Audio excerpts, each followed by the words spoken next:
Salut tout le monde, j'espère que vous allez tous bien.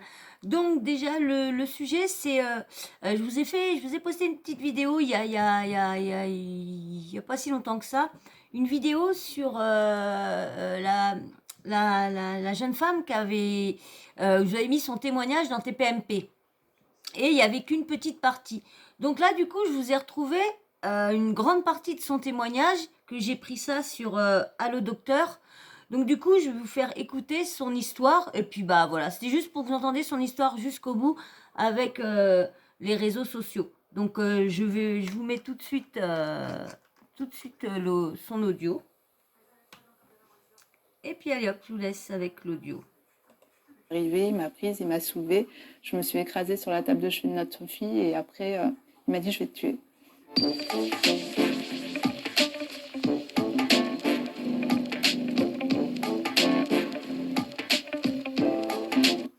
Alors marqué en 2018, Laura Raps est victime d'une tentative de meurtre par son ex-conjoint.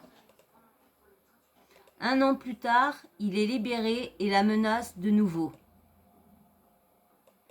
Un appel à l'aide sur Twitter lui sauve alors la vie.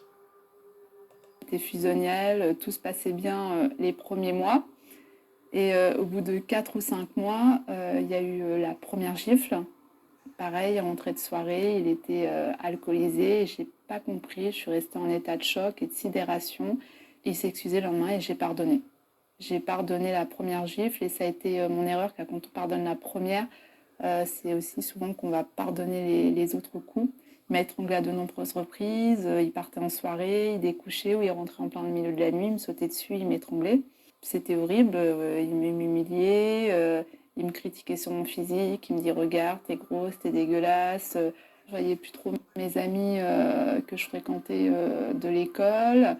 Ma famille, c'est pareil. Au fur et à mesure, en fait, vous êtes isolé et il fait en sorte que vous ne voyez que la vie, en fait, ne tourne qu'autour de lui. Un an après notre rencontre. Donc là, pareil, on rentre, on se dispute.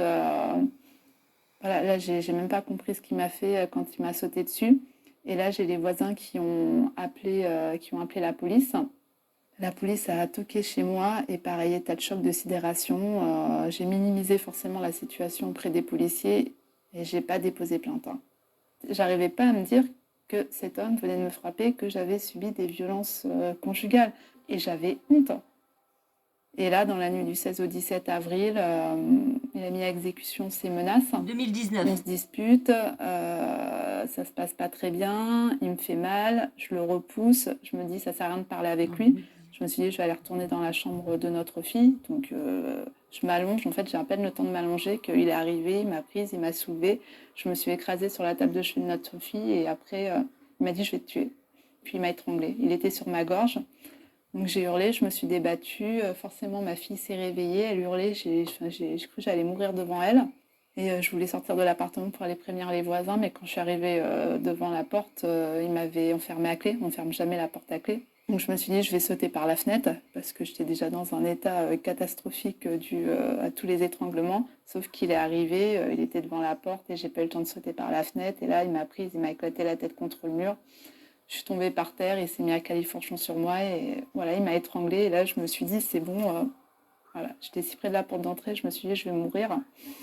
Et là, il y a un miracle qui s'est produit. Les voisins ont frappé à la porte. Ils m'ont sauvé la vie cette nuit-là. Et ça a arrêté la strangulation. Donc, vous voyez, juste frapper à une porte, on ne se rend pas compte, mais ils n'auraient pas frappé à la porte. Et même, je pense, avec l'intervention de la police, peut-être plusieurs minutes après, je ne serais plus là. Ils m'ont vraiment sauvé la vie cette nuit-là.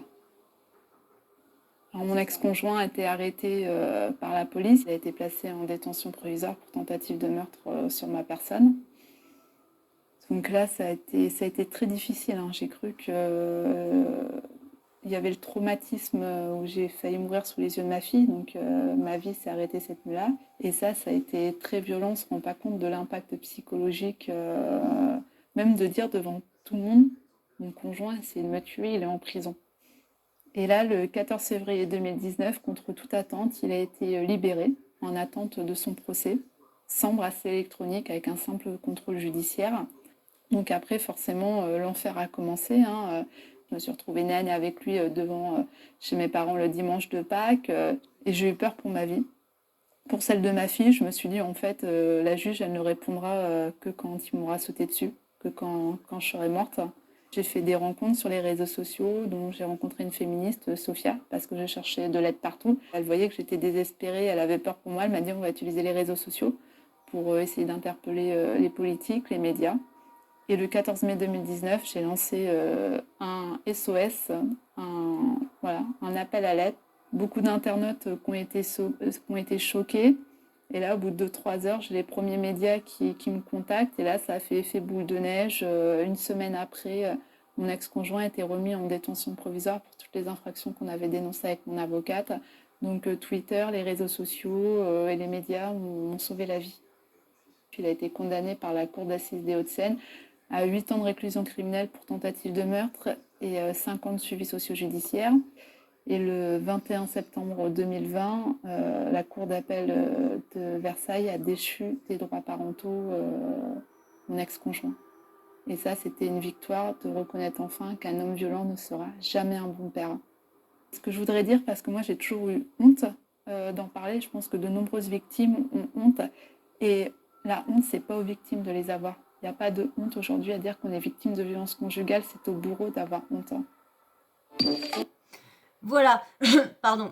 Donc voilà, je voulais que vous ayez son témoignage en entier, parce que comme je vous avais mis sur l'autre, vous n'aviez pas en entier, vous n'aviez pas son explication sur les réseaux sociaux, parce que vous avez titré les réseaux sociaux lui ont sauvé la vie, mais du coup on voyait pas comment. Donc voilà pourquoi je vous ai remis son interview en entier. Donc bah voilà, bah moi je vais vous laisser, hein. Donc bah comme d'habitude, hein, abonnez-vous, likez, hein, commentez, toujours dans le respect, hein. Voilà, et ben je vous laisse, je fais de gros bisous et surtout la petite cloche de notification aussi, activez-la, comme ça vous allez oublier aucune des vidéos que je posterai en ligne. Voilà, je vous fais de gros bisous, à très vite, bisous bisous.